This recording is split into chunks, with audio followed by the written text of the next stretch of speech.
بنتي مرحبا بيك اليوم بحذانا. يعيشك مرحبا بيك انت زاده. عايشك باش نحكيو دونك مع بعضنا على مصروف رمضان. انت تصرف ولا لا في رمضان؟ شوي شوي. كيف تشوف المصروف مرتبط بنفسيه الشخص الصايم؟ كيفاش كان تفسر لنا معناتها علاش المصروف يكثر بصفه عامه في رمضان؟ باهي دونك احنا ديما كي نقولوا رمضان نقولوا موائد افطار، نقولوا زلابيه، نقولوا مخارق، نقولوا قطايف، ويبداو كل مره بالسياسه يزيدوا الشهوات نتاع الانسان. وبشكل معناها بصفه عامه الانسان كي يبدا ماهوش مخطط، ماهوش عامل استراتيجيه معناها للتسويق، ديما يصرف اكثر باللازم. لازم يكون فما بودجي، دونك بودجي هذه حاجه لازم يكون فما، سورتو ما لازمش يكون فما معناها مصاريف نصرفوا بطريقه عشوائيه، ما لازمش يكون فما طريقه عشوائيه، لازم يكون فما ذكاء مالي. صحيح، هذاك علاش احنا نعطيو نصايح باش نقولوا للناس كيفاش ينجموا ينقصوا من المصروف نتاعهم.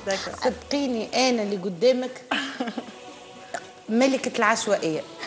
النجم نخرج ب100,000 الصباح في جيبي اروح 0 مليون، تعرضني حاجه تعجبني نشريها ومن بعد ما ناكلهاش ونبدا نستغفر راهو خاطر حرام الكل. اما ما عنديش حتى نظام في حياتي مالي، خاطر كي يبدا واحد صايم زاد شهوات تكثر، دونك حتى واحد كي يبدا جعان ما لازموش يقضي. يظهر لي كانت هو يقول القايل نورمالمون في رمضان ينقص مش يزيد. علاش؟ على خاطر ولاو عندنا زوز وجبات، مش معناها 3 وجبات كما كان قبل. كان عندنا فطور الصباح، عندنا فطور القايله، عندنا التنويش، الغرينيوتاج، عندنا زاد القهاوي، عندنا الخروج، عندنا الدخان، عندنا برشا حاجات.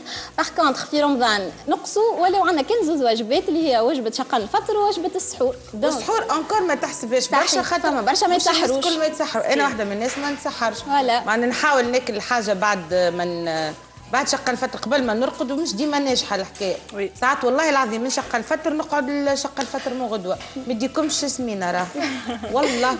جوستومون هذاك علاش لازمنا نعطيو شويه نصايح للناس. هما ينجموا يكونوا نصايح ماهيش ياسر كبيره، اما كي تمشي انت عليها تحس اللي فما فرق كبير. اول نصيحه ماذا بيك تتسوق، ما تتسوقش وانت جيعان. اول حاجه ما تتسوقش وانت جيعان. لازم ماذا بيك تتسوق بعد شنقه من الفطر. علاش؟ على خاطر كي تبدا جيعان ديما تولي تشتهي اكثر. من ساعات صعيبه نسرين، خاطر يبدا الواحد مازال كي شق الفطر ويتعب، دونك عندنا طريقه اخرى اللي هو شنو؟ لازمك ديما تحدد شنو الحاجات اللي انت تستحقها باش تشريها. دونك تحضر اون ليست. دونك الليسته تحضرها وانت شبعان، ما تحضريهاش وانت جيعان، على خاطر وقتها تعرف احتياجاتك بالحق. هذه حاجه. ثاني حاجه ماذا بيك تتسوق بالاسبوع، ما تتسوقش على فتره طويله، على خاطر ديما في اللاواعي نتاعنا كي نقولوا احنا مش نسوقوا ال10 ايام ولا ال30 يوم، ديما نقولوا لا هذايا ناقص، معناها ماذا بينا نزيدوا. دونك ماذا بيك تتسوق بالاسبوع، ما تتسوقش على فتره طويله.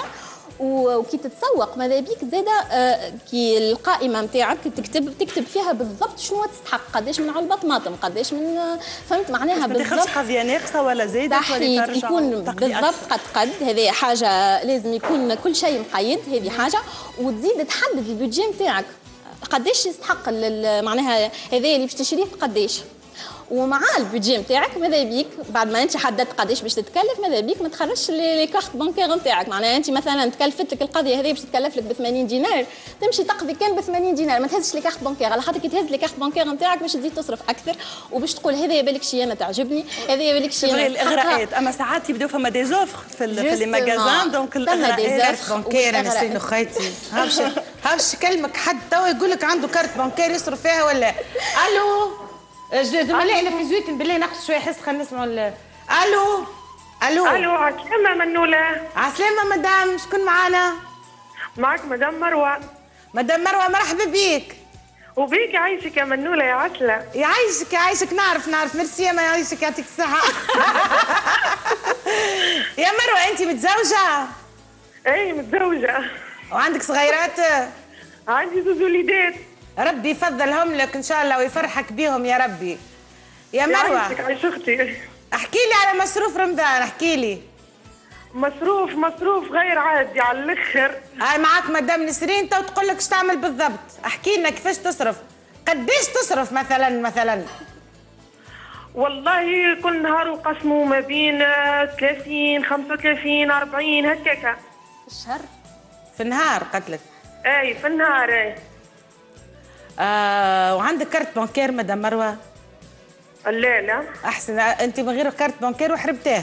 ما كان جيت عندك كارت بانكير تدخلي في الكونت بتاعك، الكونت تاع راجلك، مش كانه معناها مدام مروه اذا كان في النهار 35 دينار، معناها انت في شهر رمضان باش توصل 1.5 مليون ولا 2 ملايين جوست ماكله، ابار القضيه اللي قضيتها قبل رمضان واللي اكيد راهي تكلفت لك ياسر.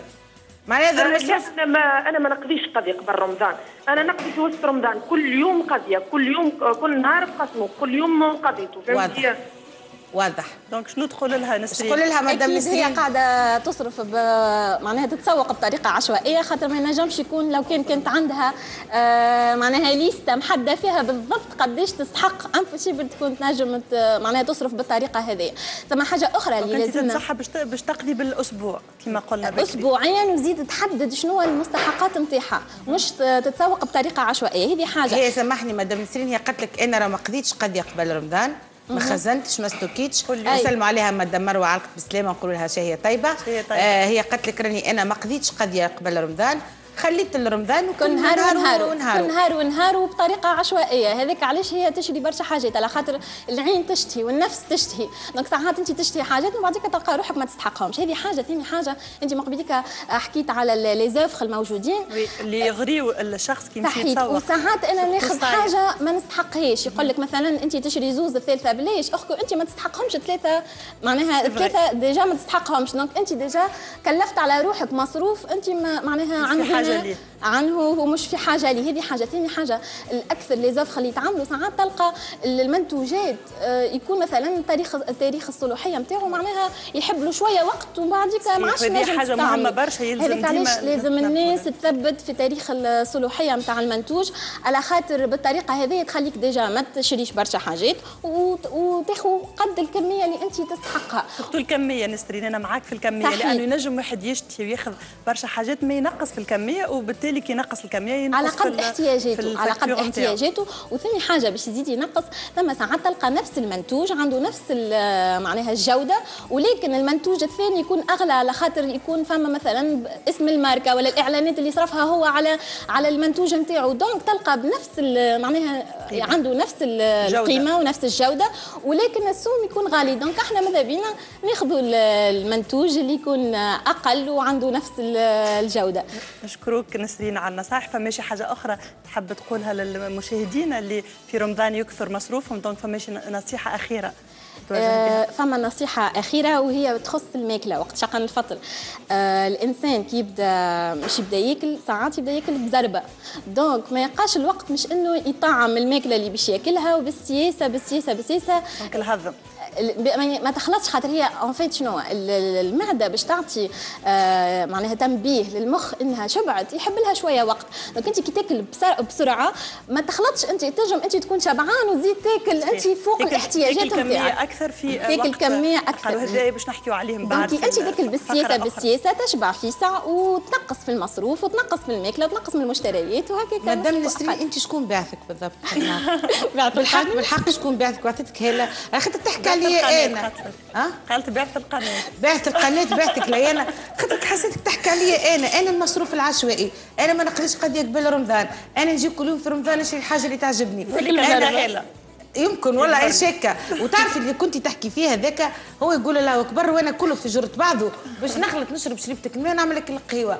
لا ما ناكلش ياسر راهو، اما فوق بعضه ستوكاج، عرفتي الكافاج تك تك تك تك تك هكاك بالضبط. دونك من بعد باش نحكيو على الهضم ديجا مع الاخصائيه التغذيه باش تكون حاضره معنا اليوم باش نحكيو اكثر على سوء الهضم ومشاكل الهضم. دونك نشكروك.